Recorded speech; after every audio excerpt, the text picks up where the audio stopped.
¿Cuál era el primer mecanismo? ¿Cuál era el primer? Apaguen sus micrófonos, los que tengan ruidito. ¿Cuál fue el primer mecanismo que estudiamos de acción de las reacciones adversas? Broncodilatación. Sobredosis relativa. Ay, Ok, sobredosis relativa, ¿de acuerdo? O sea que la dosis es la usual, pero el paciente tiene disminuido algún órgano que es vía de excreción o de biotransformación. Este niño, les decía yo, tiene 8 años, tiene asma bronquial, el aerosol le hace mucha alergia, entonces le hemos dado por vía oral.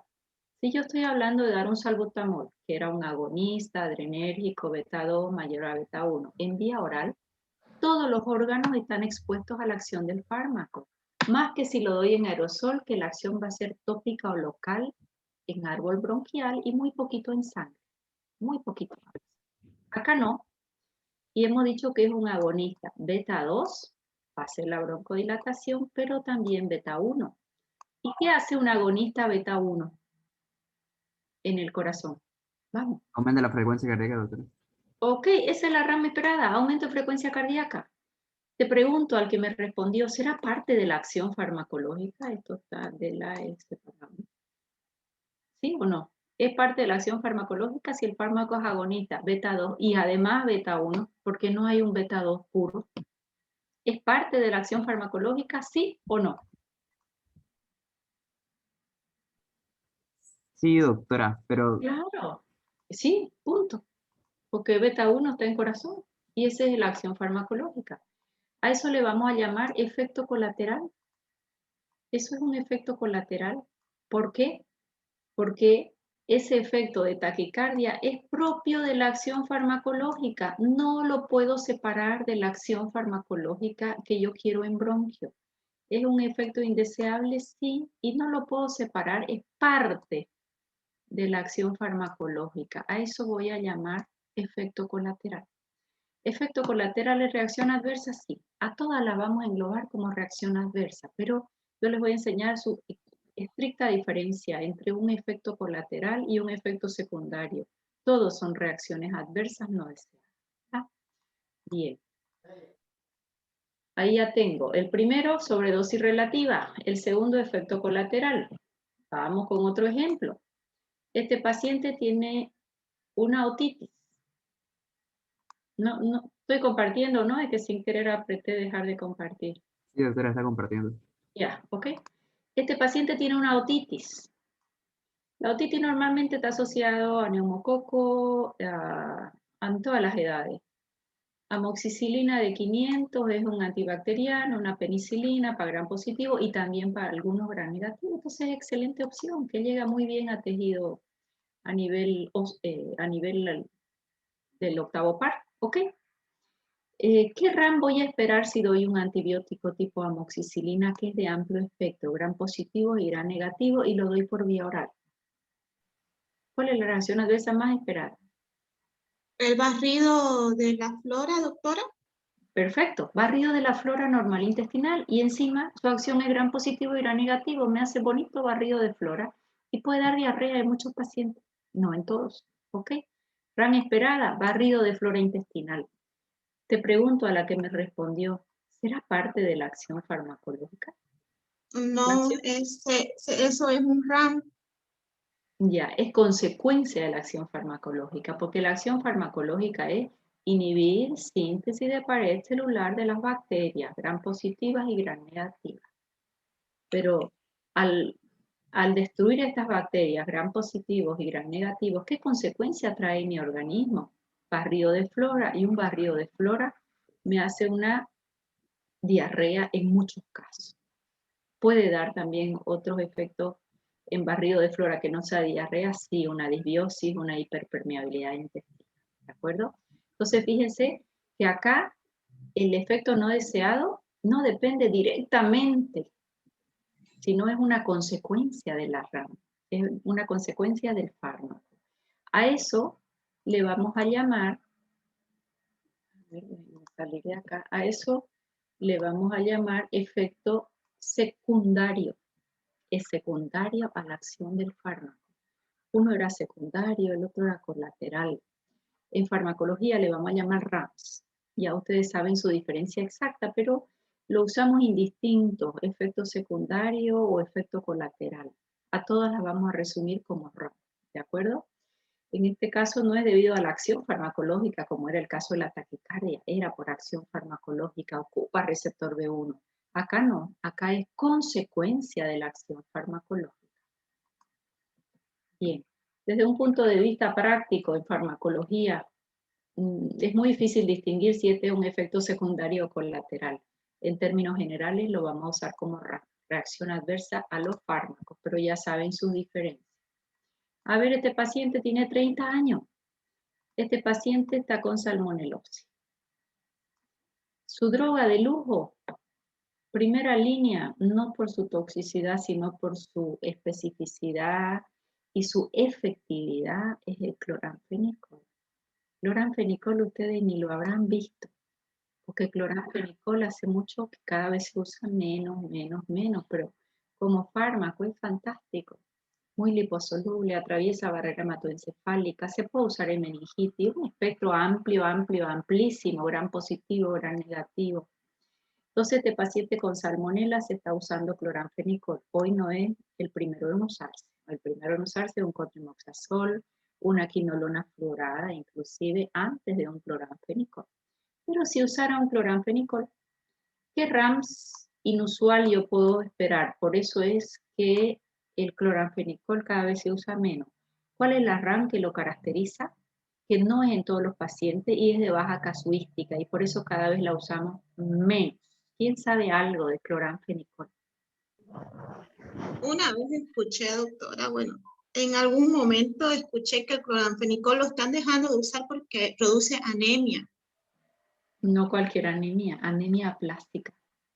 Anemia plástica, 1 en 1.000.000 de pacientes va a producir anemia plástica y la va a producir con 1 miligramo o con 500 miligramos, independiente de la dosis. Y si tú me preguntas por qué 1 en 1.000.000, porque justo ese paciente tiene un defecto enzimático genético en el hígado y le falta una enzima que se llama glucosa 6-fosfato deshidrogenasa. Y ella justo es la que biotransforma el cloranfenicol. Y si no hay la glucosa 6-fosfato deshidrogenasa, el cloranfenicol se acumula en la médula ósea del paciente y hace una anemia aplástica. Y el único tratamiento hoy en día de una anemia aplástica es un trasplante de médula. ¿Cómo se llama a este fenómeno de que justo en este paciente le falta una enzima y tiene un defecto genético para poder biotransformar ese fármaco? Idiosincrasia, subrayado, idiosincrasia. Es por un defecto genético, el efecto adverso se va a presentar en ese paciente. En nuestro medio no hay cómo saber si tengo o no glucosa 6-fosfato deshidrogenasa. En otros países sí le hacen un estudio previo si no tienen otro fármaco para usar. Cloranfenicol es un fármaco muy barato, muy efectivo, con una farmacocinética envidiable. El único problema es que si hace una anemia aplástica es irreversible y no se presenta a los 3 días de haber usado, puede ser a los meses o a los años de haber usado el fármaco, o sea que es muy difícil achacarle justo a él. El problema es que ese paciente va a necesitar un trasplante de médula. Pregunta del millón, ¿previsible o no? En nuestro país de momento es no previsible, pero en otros países pudiera estudiarse si él tiene o no esa enzima. O sea que yo estoy hablando de un defecto genético de nacimiento, que justo esa enzima era quien iba a biotransformar el fármaco. Eso se llama idiosincrasia. ¿Es una RAM? Claro, claro que es una RAM. ¿De acuerdo? Entonces fíjense que el mecanismo de producción, ¿cuál fue el primero que vimos? Vamos, volando. ¿Dónde están mis alumnos? Dosis relativa, doctora. Sobredosis relativa, depende de función renal y hepática. El segundo que vimos, efecto Colateral. colateral. El tercero, Secundario. Efecto secundario. secundario, que los dos difíciles de distinguir exactamente. El número 4, idiosincrasia. Hay efectos adversos que aparecen por idiosincrasia de ese individuo. Es una respuesta atípica y se debe a sus bases genéticas, a un polimorfismo genético. ¿Ok? Bien, y finalmente el último, ¿dónde estamos? borrar. Ya, el último, bueno, idiosincrasia, ya vimos lo que es. El último es de este grupo del mecanismo de producción es la hipersensibilidad o alergia. Fíjense la diferencia entre idiosincrasia e hipersensibilidad. Idiosincrasia se da a partir de la primera dosis que use el fármaco, sea 1 miligramo o 500. Hipersensibilidad o alergia, que ustedes conocen las alergias, es una respuesta inmunológica, necesita un antígeno previo. Entonces, a la primera vez que se introduce el antígeno o el fármaco al paciente, nunca va a haber alergia. Pero ¿cómo? Si este niño nunca recibió ningún medicamento y le pusieron su primera penicilina y es alérgico, probablemente la mamá sí recibió penicilina y él tiene ya los anticuerpos para la penicilina.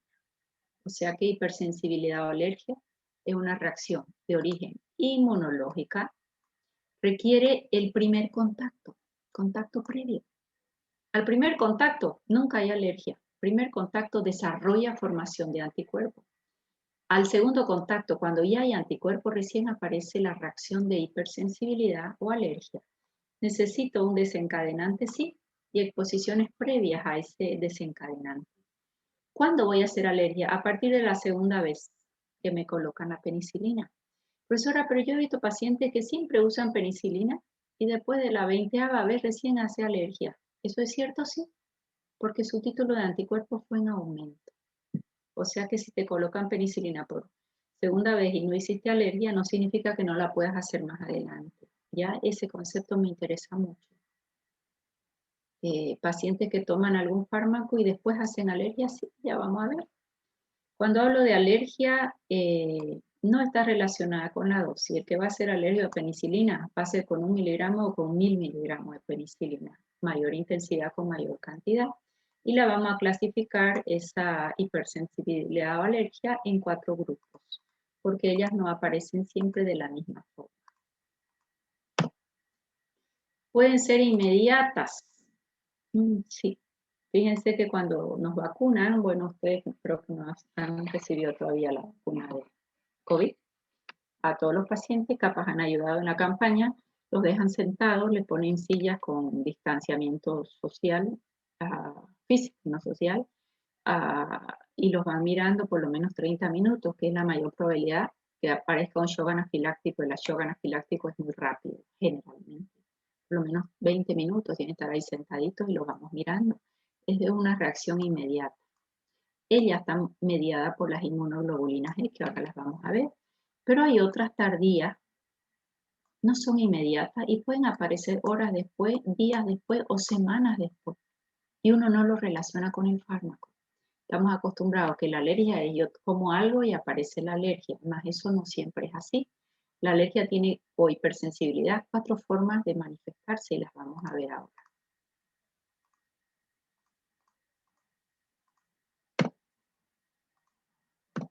Bien, la hipersensibilidad o alergia, necesito, todas estas son hipersensibilidades, alergia, no solo lo que ustedes conocen. Eso es una vasculitis, por ejemplo. Esto sí la conocen con mayor frecuencia. Puede ser, ahora vamos a ver una por una. Ya. Mecanismos de producción de la hipersensibilidad. Existen 4 tipos de alergia. Tipo 1, 2, 3 y 4. Con diferentes mecanismos, sí. El primer mecanismo está mediado por inmunoglobulinas E y es la alergia rápida dentro de las 30 primeros minutos. No es lo mismo poner un fármaco en vena que en vía oral hasta que llega a sangre y aparece la alergia. En vena siempre va a ser mucho más rápido, ¿sí? Por ejemplo, la de la penicilina. Si no has hecho la alergia dentro de los primeros 30 minutos, muy difícil que la hagas con un solo fármaco de acá a 3 semanas. Por el uso continuado, sí, porque vas aumentando título de anticuerpos. Hay otra que se llama citotóxica, que está mediada, la vamos a ver ahora, por inmunoglobulinas G, medida que son anticuerpos. Acá era solo acción del antígeno con la inmunoglobulina E, pero acá ya aparece la G y la M. Hay otra que da por depósitos de complejos antígeno-anticuerpo y se depositan a nivel vascular entre los espacios entre el vaso, y otros que se van a presentar tardíamente y que uno normalmente no lo relaciona con el fármaco. Y vamos a revisar una por una.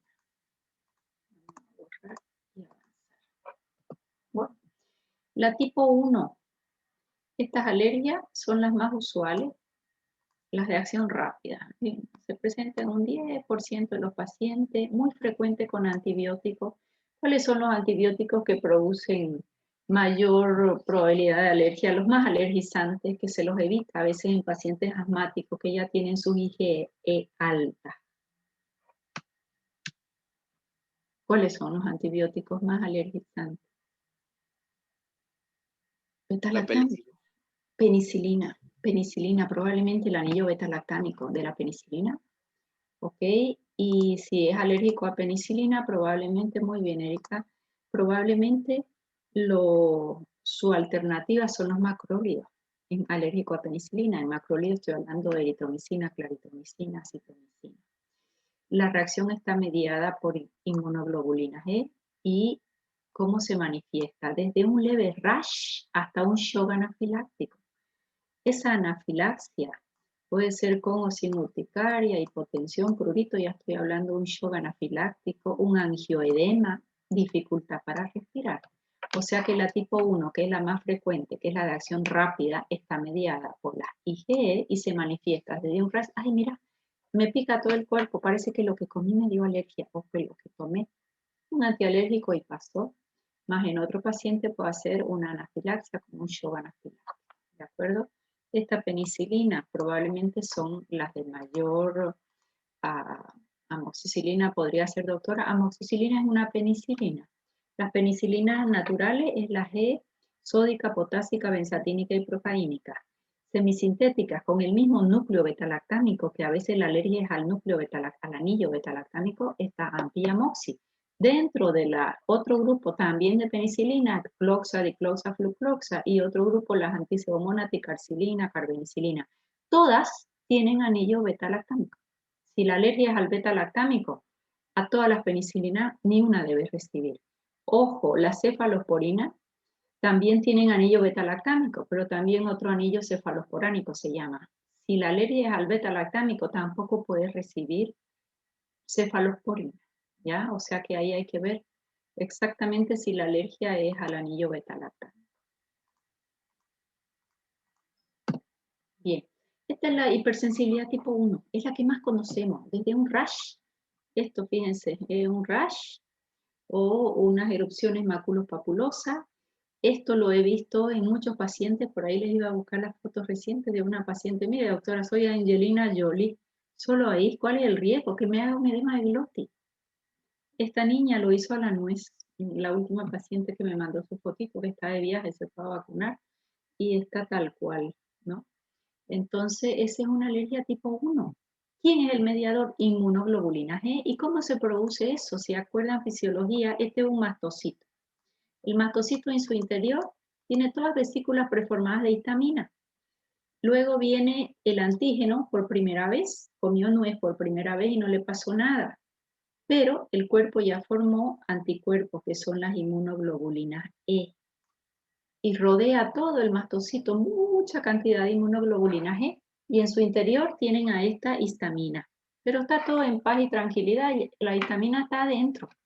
Cuando viene este antígeno a tener contacto con el anticuerpo a partir de la segunda vez, hay reacción antígeno-anticuerpo y todo esto se degranula y libera la histamina. Y va a manifestarse la alergia. Puede ser muy leve, desde un rash hasta un shock anafiláctico, sí. Queda clarísimo, entonces esa es la alergia que conocemos normalmente como alergia de acción rápida mediada por inmunoglobulinas E. ¿Alguna pregunta hasta ahí? Ok. No puedo pasar. Bien, esto es exactamente lo mismo.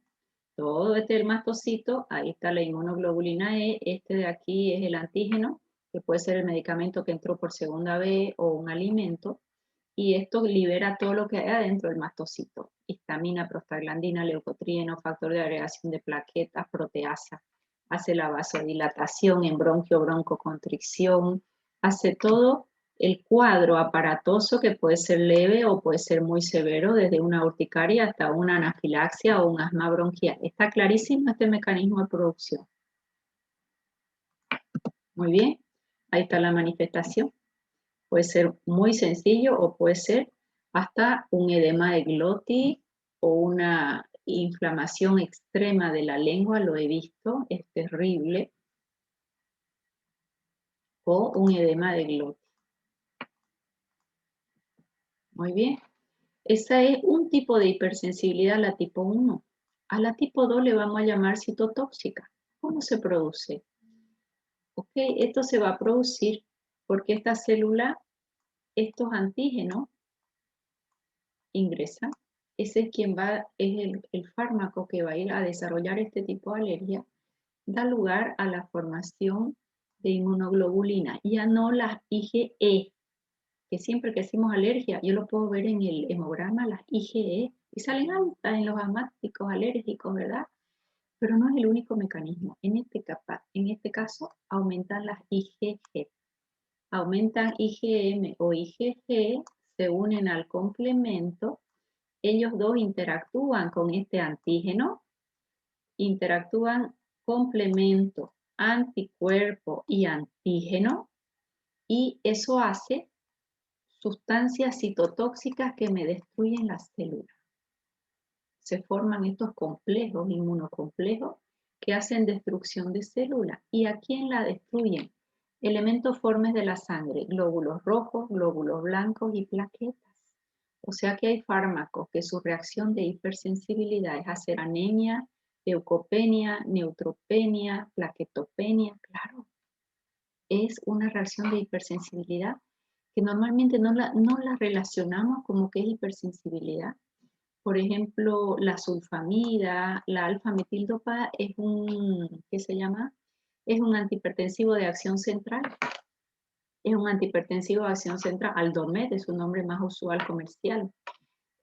Puede estar haciéndonos una anemia hemolítica o una trombocitopenia o una granulocitopenia, sí. Y estamos buscando la causa de esta disminución de las células sanguíneas y el paciente sigue tomando su antihipertensivo, más está relacionado con él.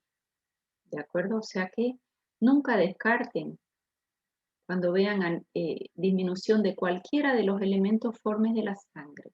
Nunca descarten la medicación que toma el paciente. Es un tipo de hipersensibilidad que no da rash, ni shock anafiláctico, ni nada que yo pueda ver.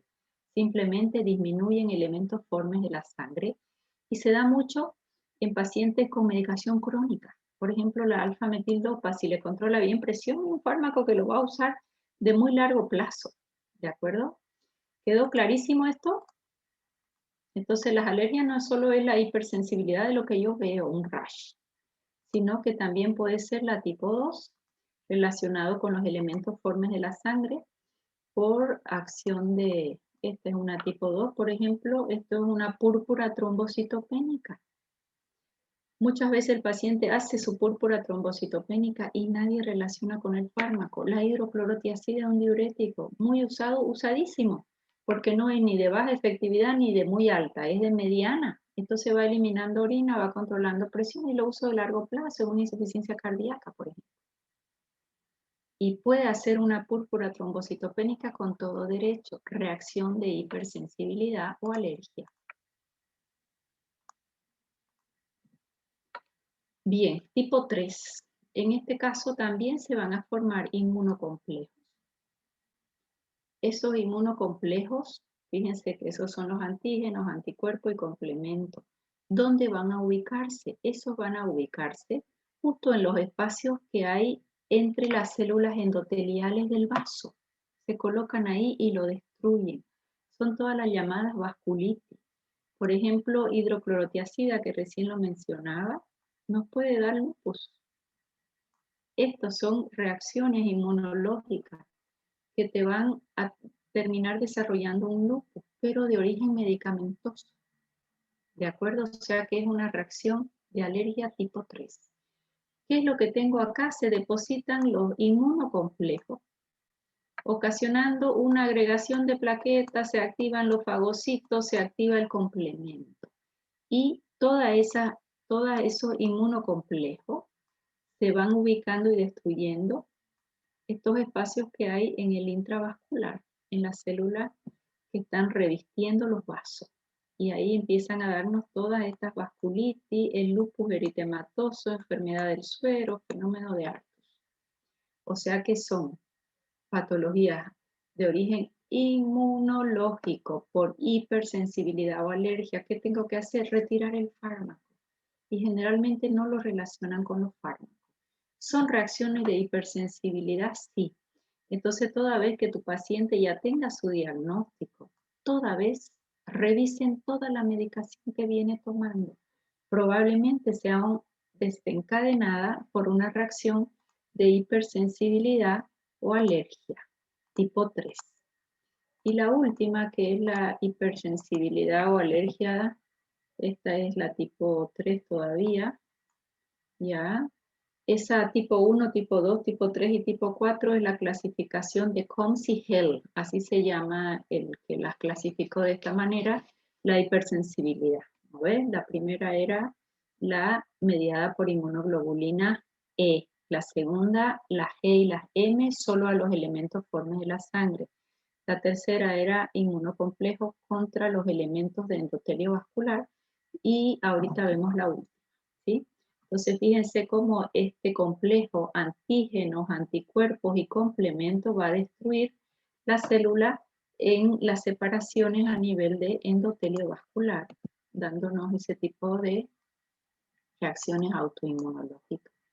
Y la tipo 4 es tardía. Cuando es tardía significa que el cuerpo va dando toda la información para que él forme linfocitos T. Los linfocitos T son los de más larga data, ¿verdad? Los linfocitos B, perdón. Linfocitos B.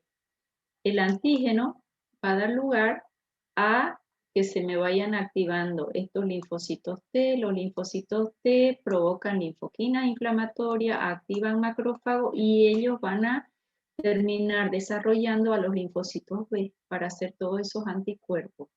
Esta hipersensibilidad es bien tardía, no aparece tan rápidamente, requiere células memorias, haber tenido contactos previos y generalmente forma granulomas. ¿Por qué? Porque los granulomas se forman por una estimulación principalmente de las linfoquinas y de los macrófagos activados.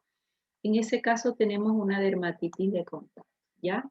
Profundizado un poquito esto de hipersensibilidad para que ustedes sepan y desconfíen cuando aparece cualquiera de estas patologías que pudiera ser relacionado a hipersensibilidad de un fármaco. Hipersensibilidad no solo es un rash o un shock anafiláctico, ¿de acuerdo? Tiene también estas formas de presentarse y eso está totalmente probado.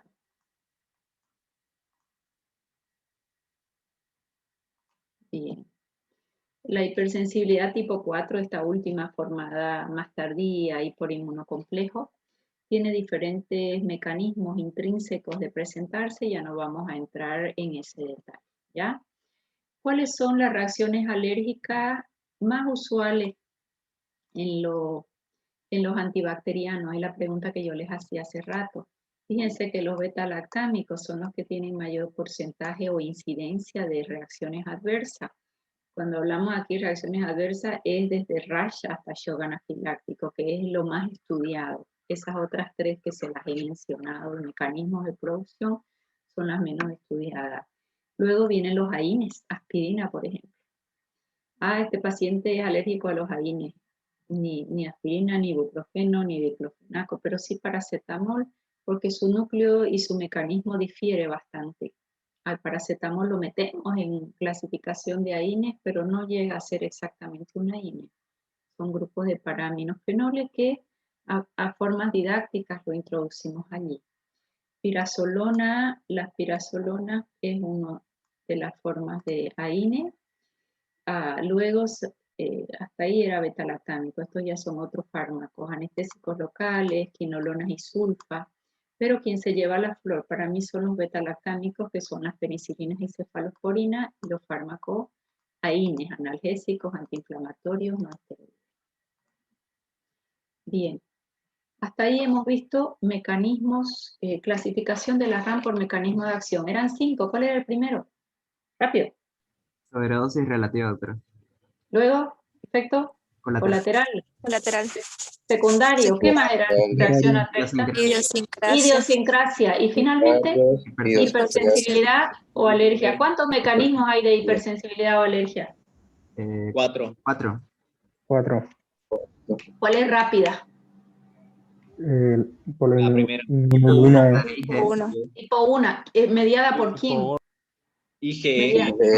Perfecto. Y cuando disminuyen los elementos formas de la sangre asociada al uso de medicamentos, ¿qué tipo de hipersensibilidad es? Tipo Y 2. cuando es una dermatitis de contacto donde forma granuloma, Tipo 4. ok. Y cuando hay un lupus eritematoso que es a nivel del endotelio del vaso. Tipo 3. Listo, listo. Ok, seguimos.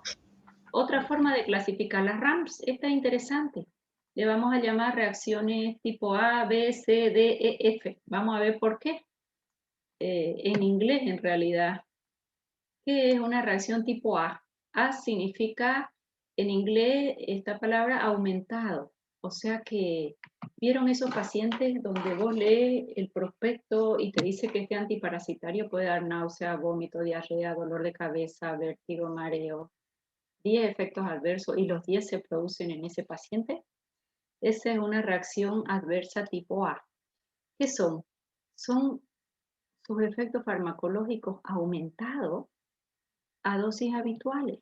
Hay quien se toma el antiparasitario, le toma un whisky encima y no le pasa nada.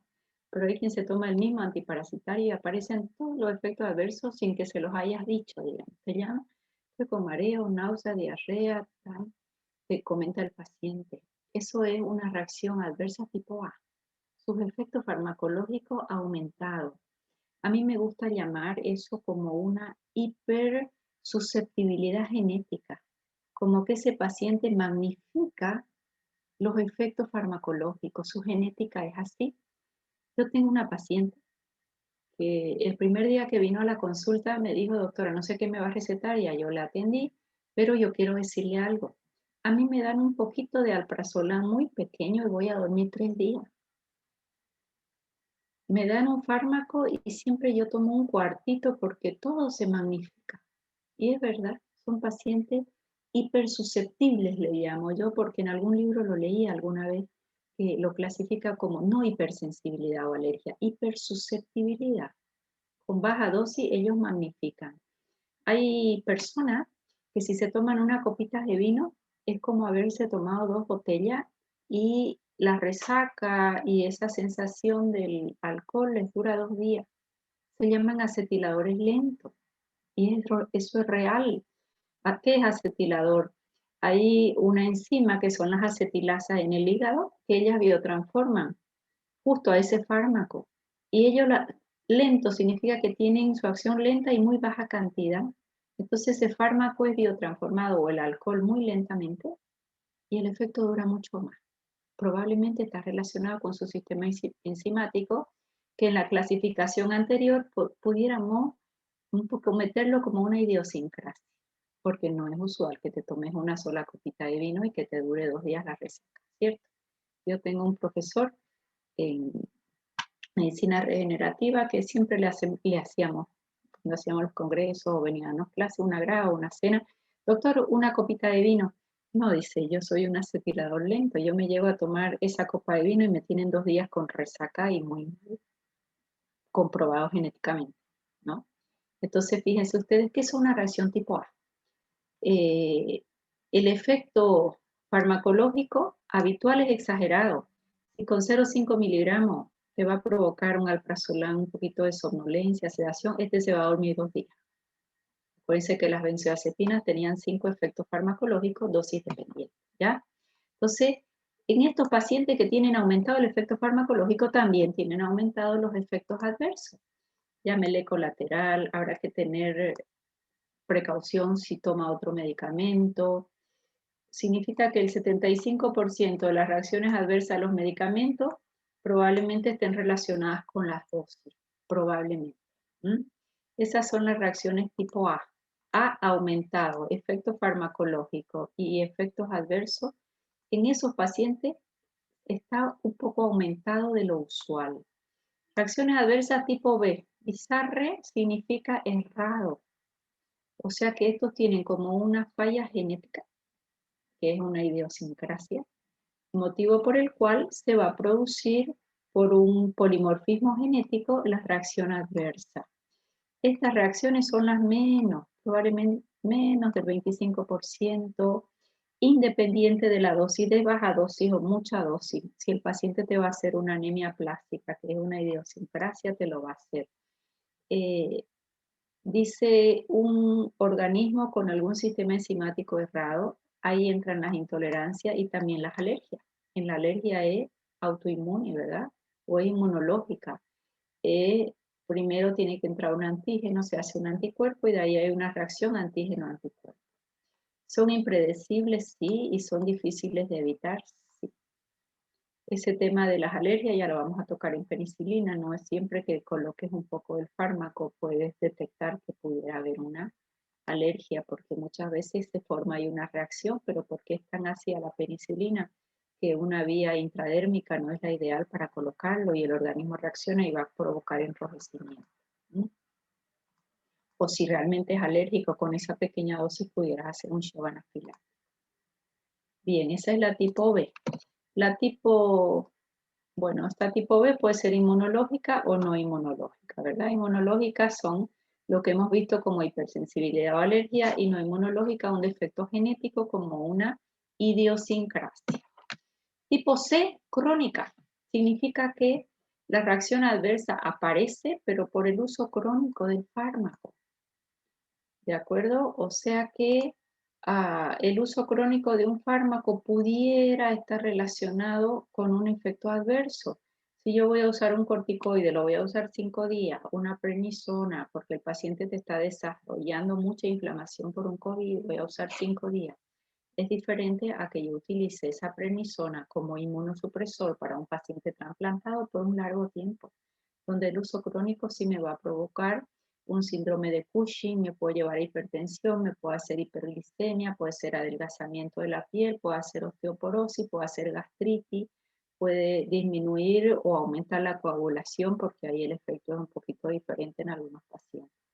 O sea que el uso crónico es quien me va a desencadenar el efecto adverso. Esas son las reacciones adversas tipo C. Luego, las reacciones adversas tipo D son poco frecuentes y son efectos retardados, no por uso crónico.